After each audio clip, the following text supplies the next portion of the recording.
So Young Thug is free. After being in jail since May 2022, Young Thug, thanks to the inept prosecution of Fani Willis's great DA office, because they showed a photo that should have been redacted, which was grounds for a mistrial. But instead, they worked out plea agreements from some of the defendants for the YSL case. Thug was one of those people who was able to go home. He gets to go home to his kids, go back to making music again, go back to Mariah the Scientist. Life is good again for Young Thug. But he has a ton of conditions on his parole, and I'll get to that later. But how did we get here? How did this whole thing begin? Well, I'm taking a slightly different tact.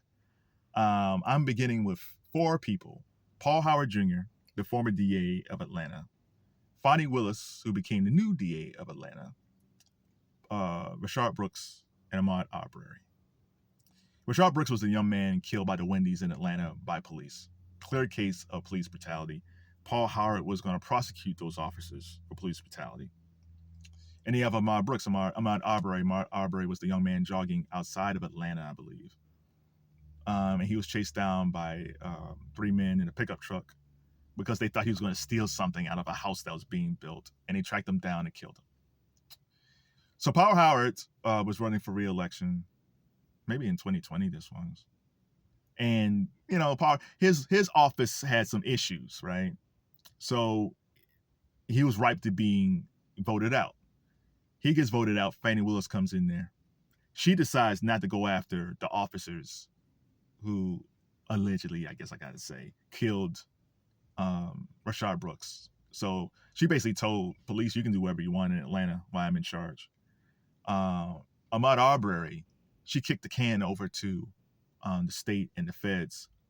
Thankfully, those gentlemen are now in prison thanks to the state and the feds. But Fani Willis had nothing to do about it, so she didn't prosecute the police officers for Brooks, and she didn't do anything for Ahmaud's case at all. Which basically told me that she doesn't care about black men at all. She's all about power and ego and looking good and being in magazines and all that stuff. So in the meantime, I think Fani did have big aspirations. I don't know if she wanted to be governor, lieutenant governor, have a big job in D.C., work in the White House. I think Fani Willis had big aspirations out of Atlanta. She wanted to be the next Kamala Harris, in my estimation. But to get to that point, what do you do? So there's number one, she brought the case against Trump for voter interference. And it's funny because I need 2,316 votes. You can't ask an official to find you votes, man.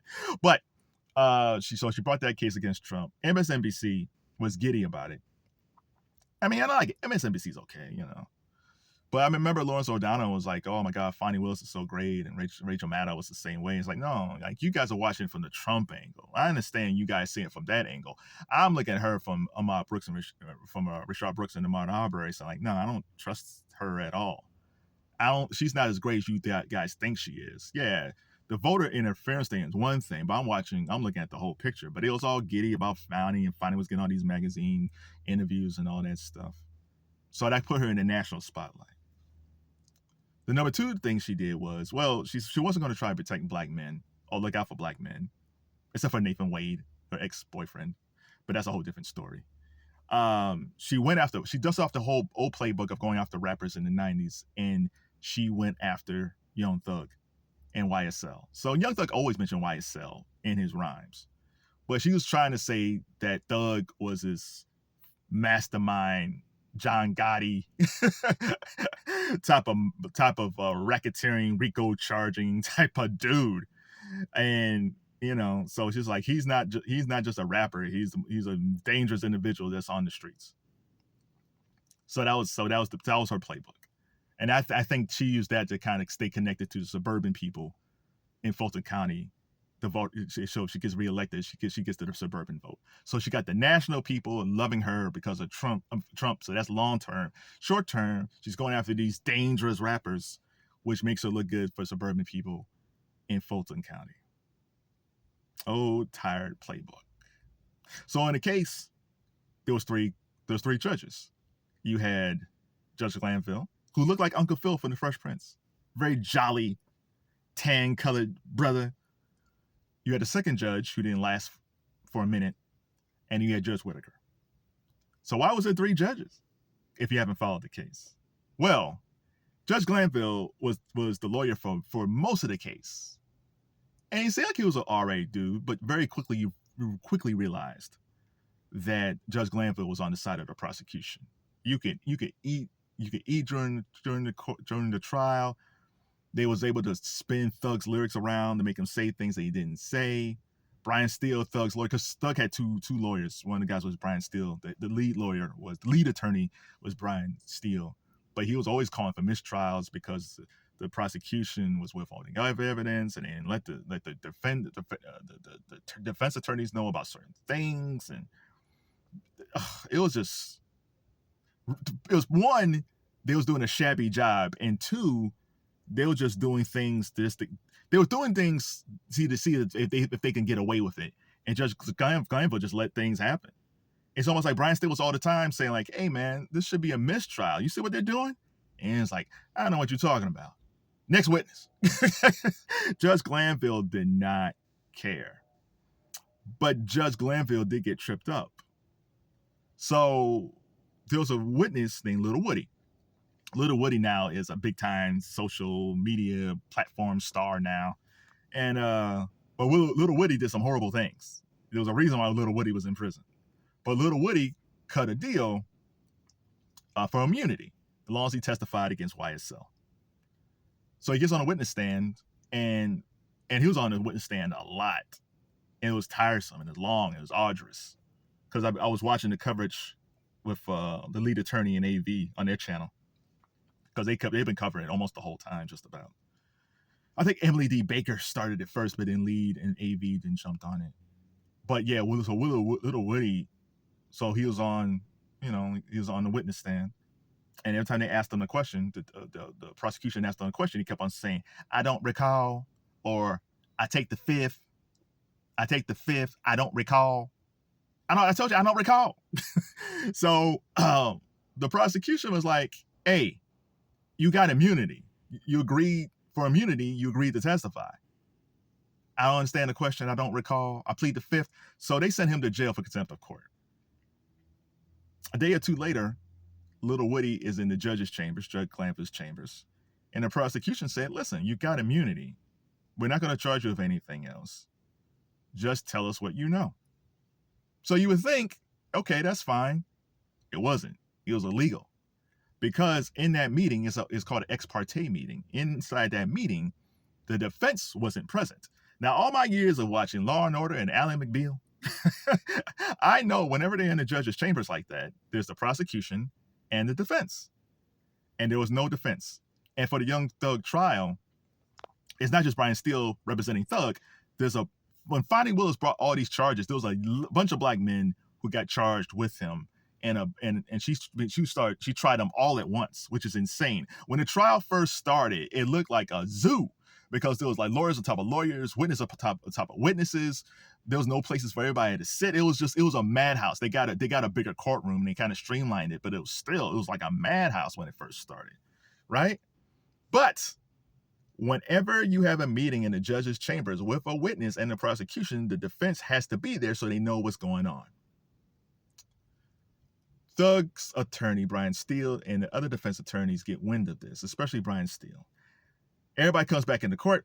Brian Steele basically said, hey, how'd that ex parte meeting go? And Judge Glanville was like, what?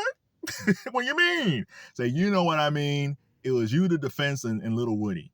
And nobody no defense attorneys was present. And I'm asking for a mistrial. So you would think Judge Glanville would say, you got me, bro. It's a mistrial. No, he said, who told you? Who told you about this meeting? Not law, not law 101. Like this is illegal. No. His thing was who told you? Because in that ex parte meeting, it was just who was it? It was the prosecutors, Judge Glanville, probably a court reporter, Little Woody, maybe officer of the court, and maybe 1 or 2 other people. It was very small. They kept it on the low. But somebody in that room told Brian Steele, and Judge Glanville was trying to figure out who told Brian Steele. Brian Steele wouldn't say, and Judge Glanville said, if you don't tell me, I'm going to send you to jail for contempt of court. Brian Steele wouldn't tell him. He went to jail. One of the other defendants, defense attorneys said, no. Brian might be gone for a minute, but this ain't right. That meeting was wrong. So eventually Brian Steele got let out of jail. Judge Glanville again asked him who told him. Brian Steele wouldn't say, and they proceeded. When that day ended, Brian Steele then filed paperwork to get Judge Glanville recused from the bench. Judge Glanville finds out about it because he has to find out about it. He says he'll think about it. He says, no, I ain't going nowhere. I'm King Kong in this. Y'all can't get rid of me. Well, the state said otherwise, and he bounced Judge Glanville. It's like, you might not step down, but we're forcing you out. Judge Glanville is gone, which was actually really good for Thug in the long term. Another judge pops up. She has a conflict of interest. I forget what it was. So she didn't. I don't think we even see who she was. That was a black female judge, and we didn't even see her. And then we ended up with Judge Whitaker, white female judge. And at first, Judge Whitaker came in like a house of fire. She was like, "Okay, this case has been going on for too long. We need to tighten things up here. Defense, you got to be better." Like she was really on the defense hard, because the defense was able to do. Judge Glanville just looked past everything. They could do whatever they want. He didn't care. Judge Whitaker was a lot different at first. She was like, "No, you guys got to tighten up. I don't know where you guys learn law, but you guys got to tighten up." She even told DA Love, I think she told DA Love, like, when this is over, you have to go back and take a remedial class in the law, because clearly you don't know what you're doing. It's like, oh my God. Because a lot of times it felt like the prosecution was just doing it on the fly. And Fani Willis was never at this case because she was busy with the Trump case and the whole thing with Nathan Wade and all that stuff over there. So she wasn't in charge of this case. But she hired these people. These are her people, right? So at first, Judge Whitaker seemed like she was kind of cool, but then as it went along, Brian Steele and some of the other defense attorneys would ask for mistrials, or they would complain about some of the things that the defense was doing, and Judge Whitaker was just basically letting the defense. The prosecution do what they've been doing, almost just like Judge Glanville. Not as bad, but you can kind of like, man, we knew Glanville was really for the prosecution, but she seems like she's part of the prosecution team too. So it didn't look good for Thug at all at that point, until we get to the witness that the prosecution put up, and they showed an image to the jury that should have been redacted. And redacted means it's blacked out. The jury saw that. Either Brian Steele or one of the other defense attorneys were saying, like, no, the jury shouldn't have seen that evidence. It should have been redacted. It's just tainted this person's testimony. It's tainted the case. And Judge Whitaker said, "You're right. This should have been redacted." Because at that point, I think Judge Whitaker was tired of the prosecution. She was reprimanding him. She was horrible. If you go back to Judge Glanville, there was one defense attorney that showed up late a couple of times. Judge Glanville said, "I need you to write like a 10-page paper why you shouldn't be late. If not, you're going to jail." Like he was clearly against the defense, right? But Judge Whitaker was like, "This prosecution's horrible. I can't say they're horrible, but I'm tired of them. Yeah, you're right. They should have redacted this." But instead of a mistrial, that's when the plea agreement started. So it started to trickle out with different guys from the YSL trial was getting plea agreements. And then we get to Thug. And then Thug gets his plea agreement. It's 15 years probation, which is a long time. 15 years probation. He gets to go home. One of the crazy things is he can't live in Metro Atlanta for 10 years. He can come there for weddings. He can come there for funerals. Brian Steele brought up the fact that Thug has people in his family who are sickly, so he can come back if people are sick, but he cannot stay there no more than 48 hours. And I was like, how do you stop a person from living? Because he's from that area. Like that's what his dad lives in Atlanta. He's almost like, how can you stop a person from living in the city that they grew up in? Like that's insane, and it is insane. But I do think long term it might be good for Thug to get out of that atmosphere. Because the thing is, see, a lot of men, especially black men, just people in general, I guess, when they say like you can't be around felons, let's say part of your probation is you can't be around felons. Well, a lot of guys, some of their friends, some of the guys they grew up with, has felonies, and you might be going to somebody's birthday party. Let's say Thug, had their probation, but he can stay in Atlanta, but he couldn't be around anybody who has a felony. Let's say he goes to a birthday party and he comes across a guy that he hasn't seen, or a gal who hasn't seen in a long time, and there's a picture of Thug with this guy or gal, but they have a recent felony or a felony within the past 5 years. Well, someone could send that picture to the court system and say, hey, here's Thug hanging out with a known criminal, and then Thug can go back to jail for 20 years because they say if he breaks his probation at all, he can face 20 years in prison.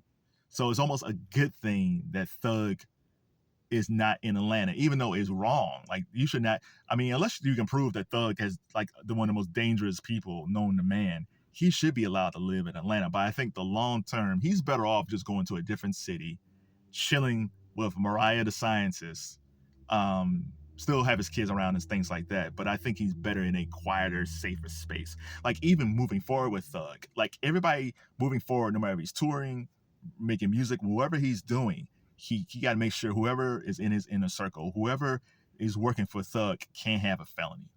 Whoever works for Thug now is going to have to be vetted like the CIA or Secret Service, because he can't risk any little thing to send him to jail. Because Fani Willis, this is a big L that she took on this case. Like, she was expecting this to kind of putting her on the Trump case and a YSL case was going to catapult her to like stardom, right?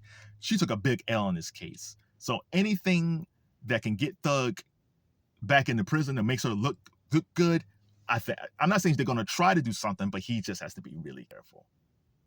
The one thing that Fani Willis didn't count on is that, Thug, he wasn't Jay-Z or Drake as far as like having a whole lot of money, but Thug has done pretty well. So going into this case, Thug had money for a lawyer, so he was good for a while. But the case went so long, he needed more money most likely. And that's where guys stepped up like Drake and some other dudes who basically became his benefactors. So I can only imagine how much money Thug owes to Brian Steele's office. It got to be in the tens of millions, maybe 20 million. But this case has proven that you need money to fight these cases. Most black men, people in general, just poor people in general, but especially black men and black women, don't have a type of money to fight cases like this. If you get slapped with a RICO charge on racketeering, you might have someone that might put the house up to help you pay for a lawyer, but how long is that going to last? The court systems in America is horrible. Should be blind justice, but it's not blind. Economically, it's horrendous. So even if someone like let's say Thug's dad put his house up. Let's say Thug was just an up and coming rapper and he get these charges, and his dad put his house up to help pay for a lawyer. How long is that going to last? Not that long. So it's sad that Thug has to be a successful rapper and have big time rapper friends to help him pay for his case, because most people could never afford it. Because it's hard to fight the government when they have a whole lot of money to use against you. So Thug is free. The case is ongoing. I feel bad for the jurors. Fani Willis is she's going to get the votes coming up in for Fani Willis. And even if she gets reelected, I don't think she's going to finish her term, just because everything with her boyfriend Nathan Wade. Quick story: Nathan Wade was a judge in Atlanta.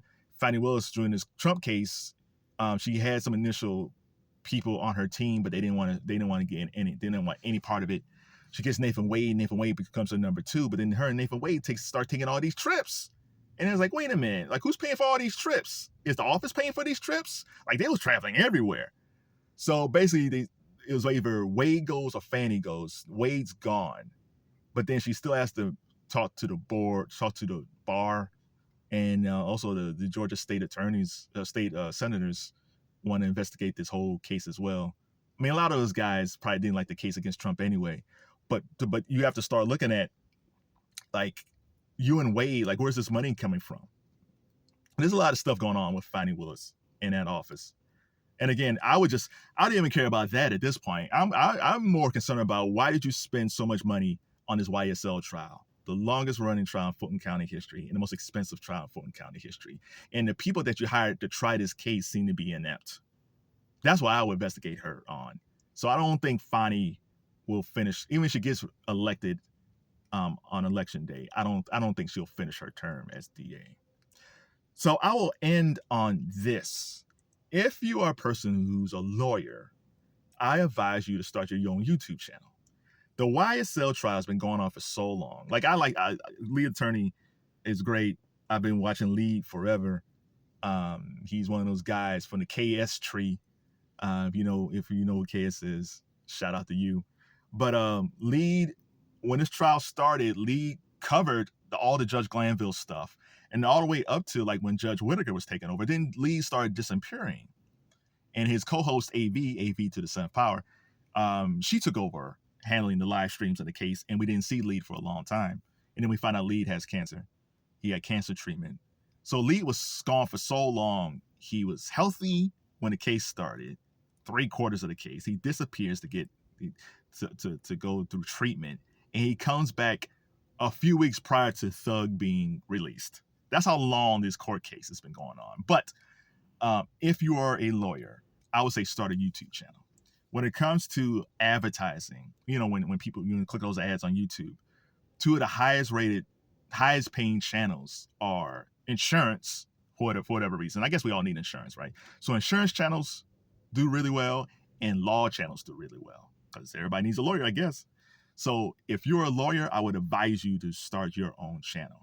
And if you can just by giving tips about the law, if you're a divorce attorney, you can have a divorce channel. If you cover crime, you can do crime, civil attorneys, like whatever it is, because people are always looking for legal advice. You would be amazed how many people is looking for about what to do with child support, what to do, what to do if it's for squatting. Like people are always searching for answers because they don't know, and they don't want to go to an attorney at first because you might have to pay just for a consultation. So they're looking for free information on YouTube. So if you're a lawyer, I would say at first just give tips, and then or start covering trials. Like if you were covering the Johnny Depp trial with Amber Heard, you would have made so much money. That thing was hot. There were so many people, so many lawyers or would-be lawyers who covered that case who did really well from that, because that was such a high-profile case and it lasted for so long. There wasn't as many people covering the YSL case. That's why lead attorney and people like Classy Beats, Fit Lawyer ATL, I Am Not a Lawyer But, Cat Not Williams. Like there's so many people that was covering this case. The Law and Crime Channel, like ABC, CBS, NBC, all the CNN, they weren't covering Young Thug. I'm sure if Young Thug was Drake or Jay-Z, they would have covered it, but they didn't know who Young Thug was. Even though Young Thug was a very popular rapper, they just didn't know who he was, just because they're not cool like you and I. That they didn't know Thug. So yeah, there's a lot of people who made a lot of money off the Johnny Depp trial on YouTube, and the people who've been covering the YSL trial, they did really well too, because there was even less people covering that trial. So that means there's actually probably more advertising dollars. There's less of the money to split up. So it was very fruitful for a lot of people who's covering this case. So if you're a lawyer, I would say start a YouTube channel. If you're a person who actually just went to law school and maybe you're studying for the bar, or you didn't pass the bar, or you became a lawyer and you realized you didn't like it for whatever reason, also start a channel, because you got all that experience from law school. You got all that teachings from law school. You studied this stuff. You know what it is. Even if you have a hard time passing the bar, or you're going about to pass the bar and you're like a young lawyer, you still know the law. So you too can also start a channel. Like AV, lead attorney's co-host, I don't think she's even taken the bar yet. And if she did take the bar, she's not a practicing attorney. Like she understands the law, she's just not practicing because she's doing so well on YouTube covering law and crime.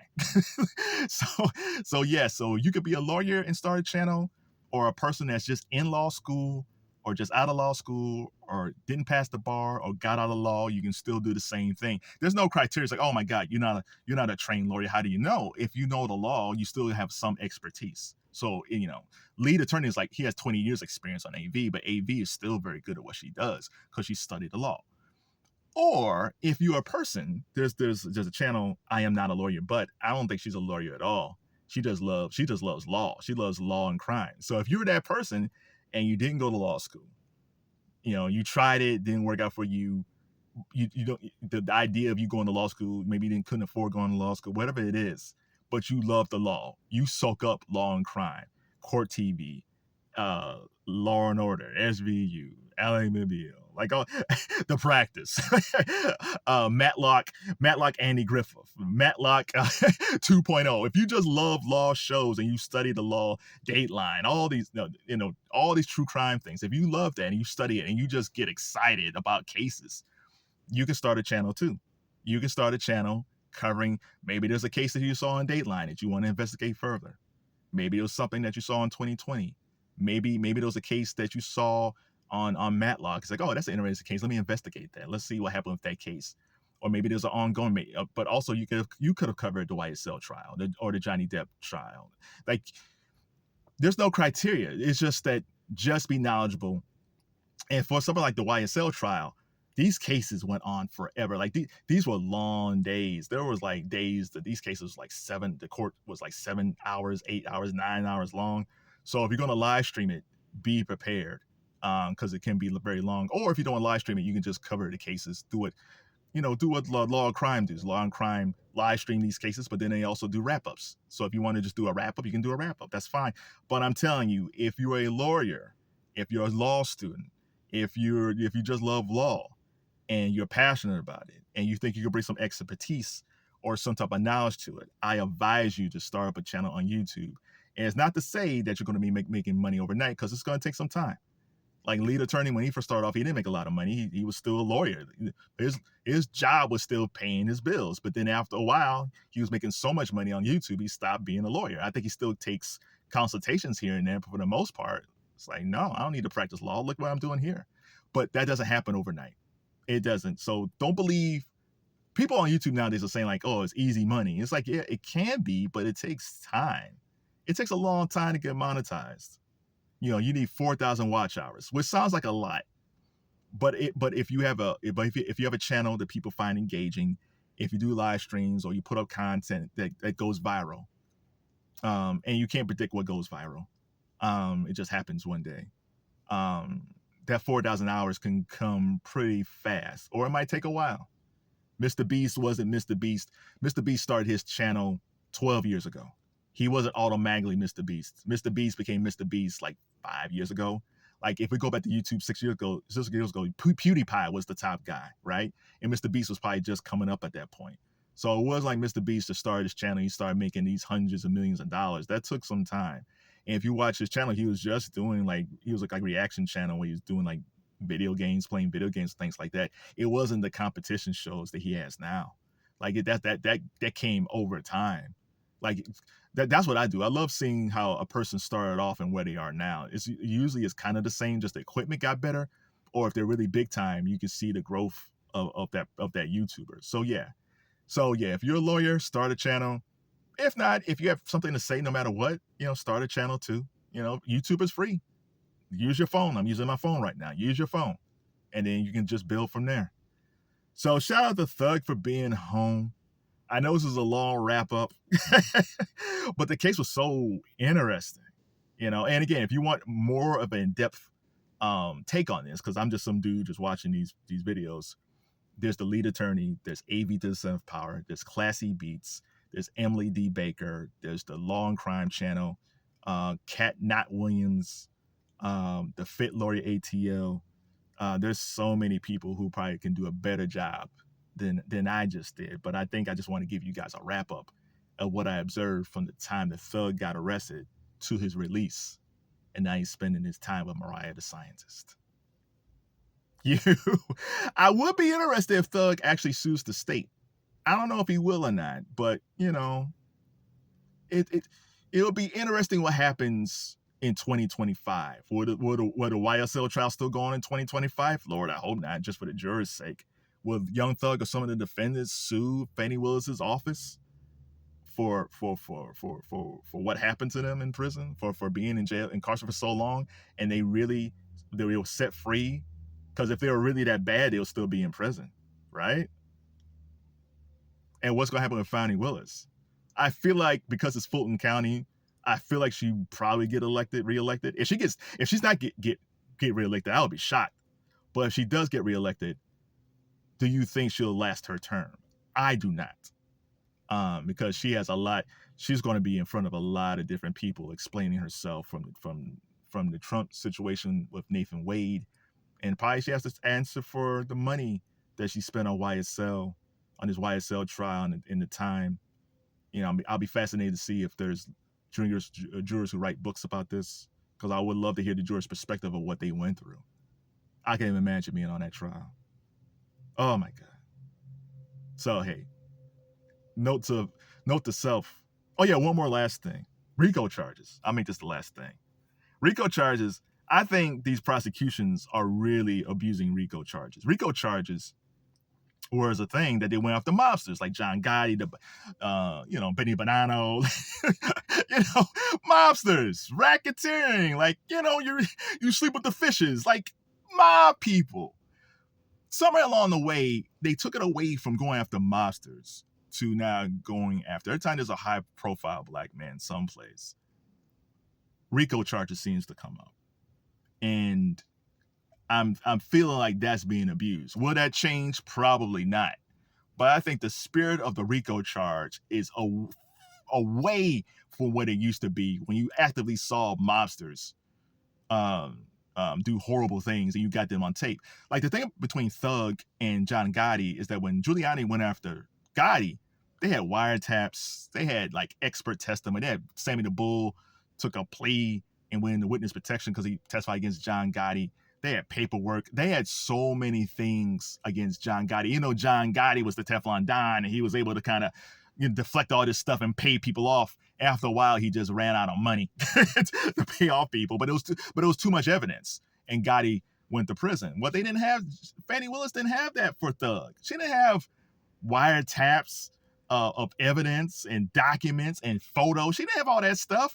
This was a flimsy case to bring to Fulton County. This was a flimsy case overall. And the fact that she went ahead with this, not even having the strongest evidence, that should be investigated. I think she probably felt like, since she had Judge Glanville in the beginning, I think she felt like, oh, we're safe. Because, oh my God, I forgot the last thing.